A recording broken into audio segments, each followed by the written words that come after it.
Thank you for joining me all of the live streams. I've got Stephen C. Meyer coming up. Professor Meyer is the author of Return of the God Hypothesis, 3 scientific discoveries that reveal the mind behind the universe. This book is an important book, and he's an important American thinker and philosopher in that he proves the scientific element of the existence of God. He contrasts that with the development of the God hypothesis during the Enlightenment and how there was a tendency on the part of Enlightenment thinkers to separate belief in God from science, which, of course, I would suggest would be impossible, because if you believe in God, then science is the study of the creation of God's universe. So the two things do not contradict. Now, if you want to talk about specifics of a particular theology or religion, then, dealing with the supernatural, then yeah, they would probably contradict, or they're different, but they're not contradictory, I should say. Let me be more accurate. It's like comparing apples and oranges. Both are different disciplines, but neither necessarily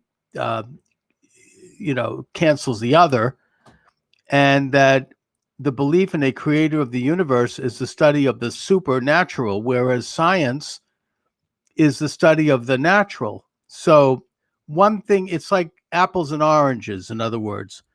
And for that reason, it's kind of a false dichotomy, this idea that one thing has to be separated.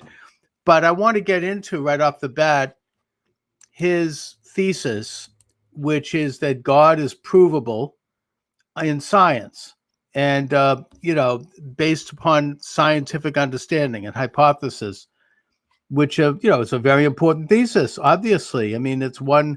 He argues that theism, with its affirmation of a transcendent, intelligent, and active creator, best explains the evidence we have concerning biological and cosmological origins.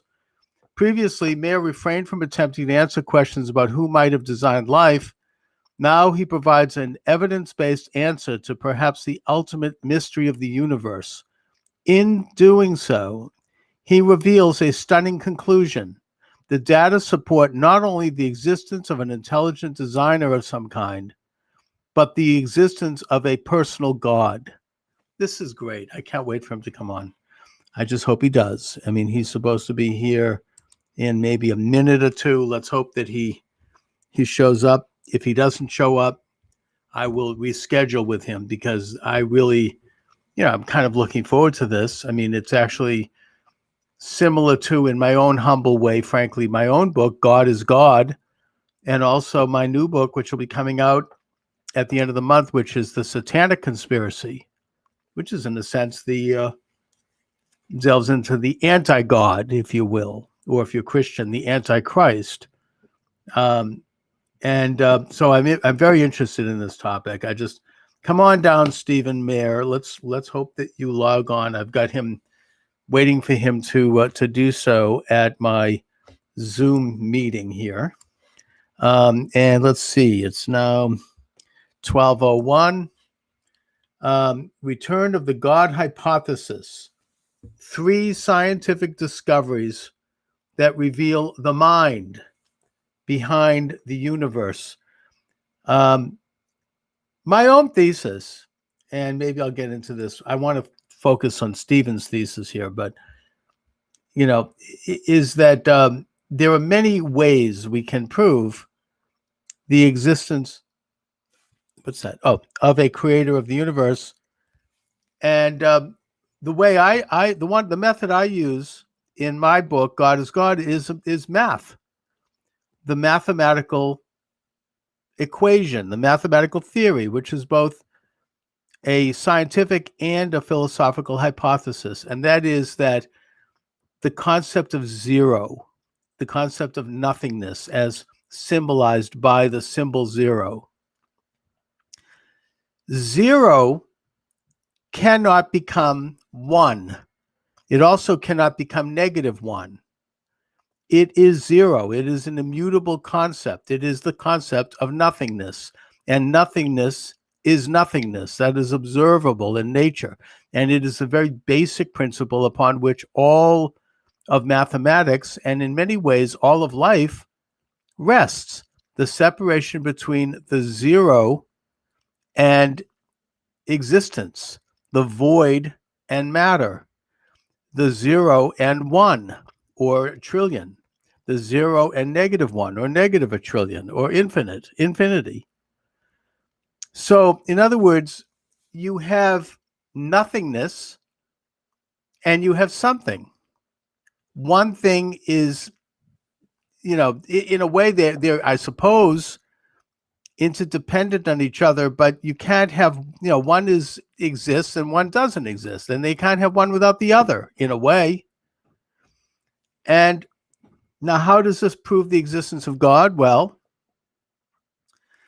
because if you can't create something out of nothing, if you cannot create a mathematical 1 out of 0, because 0 plus 0 is 0, 0 minus 0 is 0, you have to have a separation. I mean, 0 plus 1 is 1, but that, in other words, it comes from 0. You have an entity, 1. It's 1. It's nothing to do with the 0. It exists in and of itself.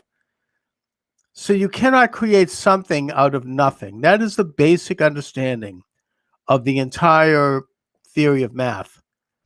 And thus, you cannot have a universe. You cannot have a world. You cannot have life. You cannot have matter. And, you cannot have a material existence which suddenly just emerged out of nothing. It only mathematically, scientifically, it could only have happened out of something. It cannot happen out of nothing. Now, let me just see. I'm waiting for C Meyer, but let me go and see if I'm getting any kind of messages or anything. I'm expecting him. Let me just copy my invite and resend it. Hopefully let me just see where Sandy is. She's the scheduler. Let me go to Sandy. We're waiting for Sandy. There we go. Yeah, that's supposed to be today. 21, Wednesday, 12 noon.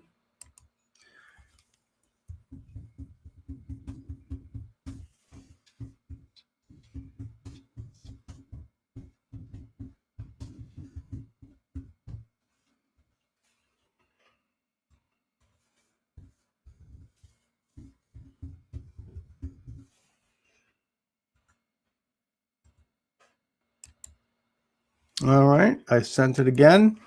That's all I can do. Oh, come on down, C Meyer. I'm really looking forward to this. All right, so getting back to what I was saying here. In fact, let me go live anyways, and if he comes in, he comes in.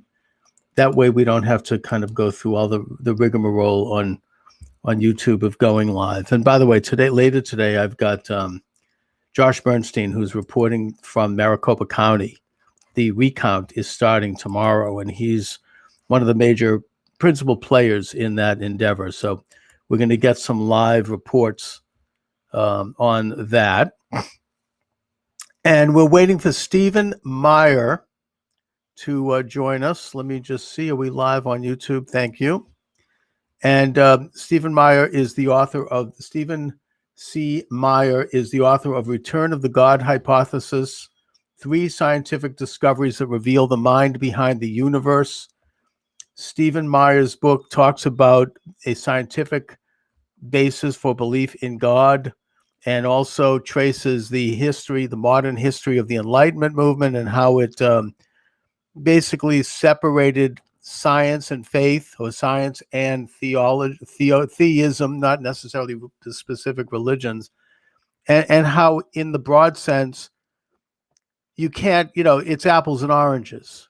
Science is the study of the natural world, belief in a creator of the universe, a God, is supernatural. It is outside of nature. It created nature. So you have two basic different disciplines there. Certainly one is interdependent with the other, but they are different. It's like apples and oranges. So, if you cannot prove that God exists through watching physical nature and scientific methodology, that doesn't mean anything. You mean, it's because it's not in nature. It's not natural. It is supernatural. And so, you're basically undergoing the wrong discipline. It's like, trying to prove an apple by showing what an orange is. I don't know. It's it doesn't make a lot of sense.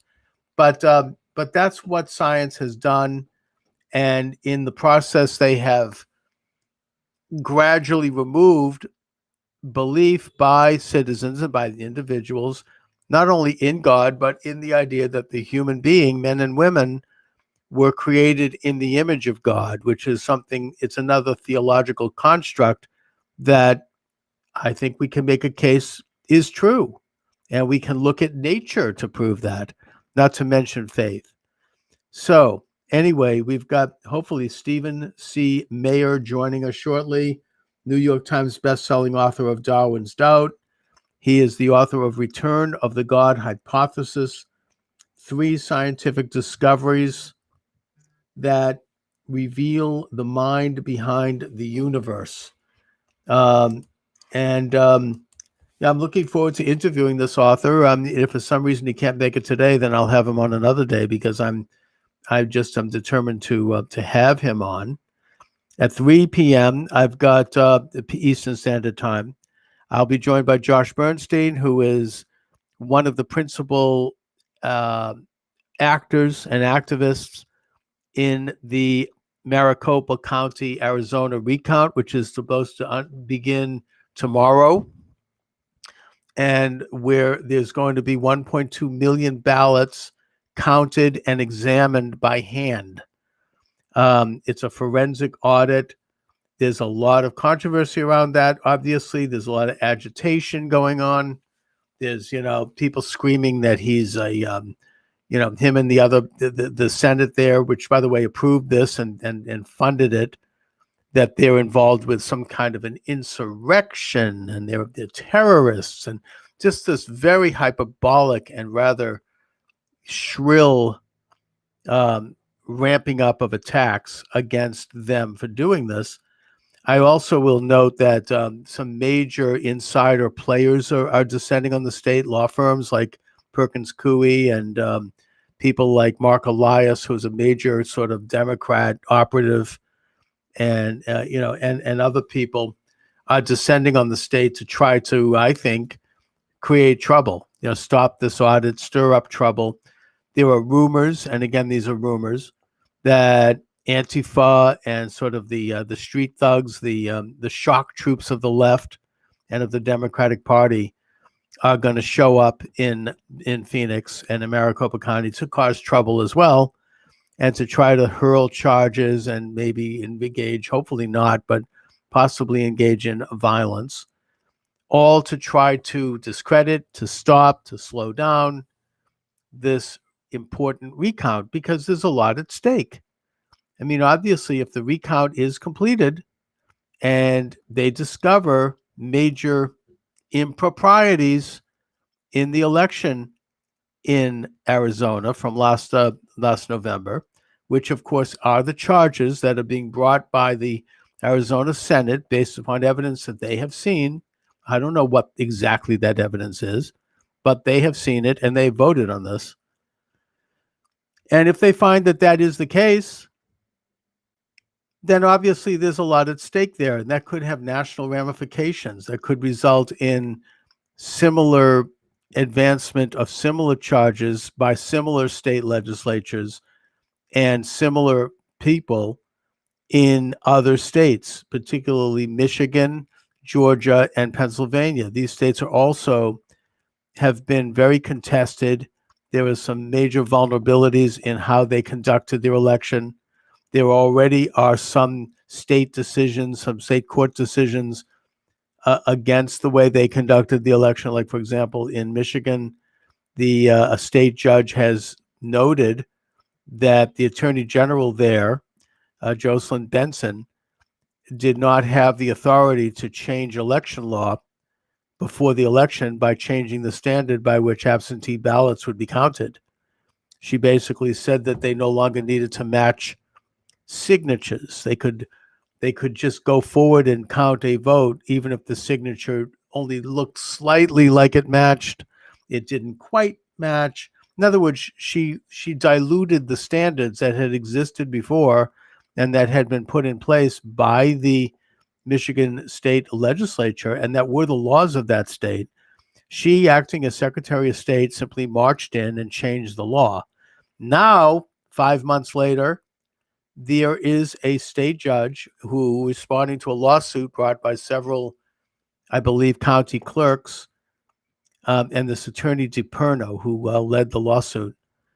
He has ruled in favor of rescinding that law, but it's too late now. My point here is that if the situation in Maricopa County bears fruit in terms of proving evidence or presenting evidence that there were improprieties, that could affect the whole apple cart. That could affect perceptions in these other vulnerable states. That's all I'm saying. I don't want to go too into it because, I don't want to be censored here, but there are issues that will be raised, hopefully. I will be having Josh Bernstein live here at 3 p.m. I have decided that I am going to run that live on YouTube, even though it might risk losing my station. I just think that this is news. This is free speech. This isn't some cockamamie conspiracy theory. This is happening. The state of Arizona, their state Senate has approved $150 million in funds, and they have authorized this recount, and it's undergoing. It's going to start tomorrow. So I am simply here to report on the news as it's happening. I'm not weaving any conspiracy theories. I have my opinions, but I'm focusing here. If I'm wrong, I'll stand corrected, right?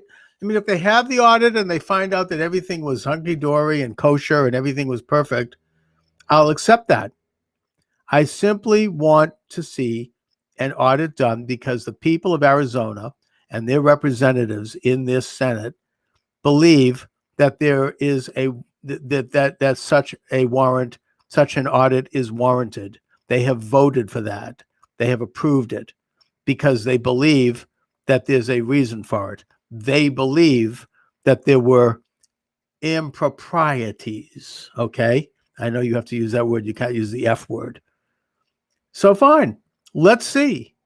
The audit is going to be done in the open with cameras running. The media will be there. You'll have both Democrats and Republicans sitting at the table, which of course was not what happened on election night, by the way, and in the months afterwards when you had Republicans kept 16 feet away, right? We remember those images in Wayne County, Michigan, when you had them locking the door and putting empty pizza boxes up with Scotch tape on the window so nobody could even see in. That's not what's going to happen here, all right? They're going to do it up front, not at midnight, when the cameras are running and, like what happened in that county in Georgia, which, again, I'm reporting news here. That's been in the news. I'm not weaving a theory. This was filmed, what happened there. I'm not going to get into it, all right? But we know the people who can look it up for themselves, all right? It's out there. The point I'm making is that this particular audit, as it is launched in Arizona, is going to be on the up and up. It's going to have both sides there. The media will be there. And I say, let the truth come out one way or the other. We may finally know that everything was fine, as I say, in which case we can rest easy, knowing that these particular charges were not sufficient to cause such a development. Oh boy, did I miss Stephen Meyer? I guess that it says that he was supposed to be on with me yesterday. Oh, great. All right, so it looks like Stephen Meyer is not going to be here today, unfortunately. I'm going to have to reschedule with Steve. And hopefully he'll come on with me. I've made a mistake with the scheduling, which is not unusual for me, unfortunately, but that's where I am. So we did a little bit of a different comment on this show today, in that I am preparing for the 3:00 show with Josh Bernstein. So consider this program an advance of that. And on that note, I want to thank you for joining me, everyone. Have a great afternoon for now.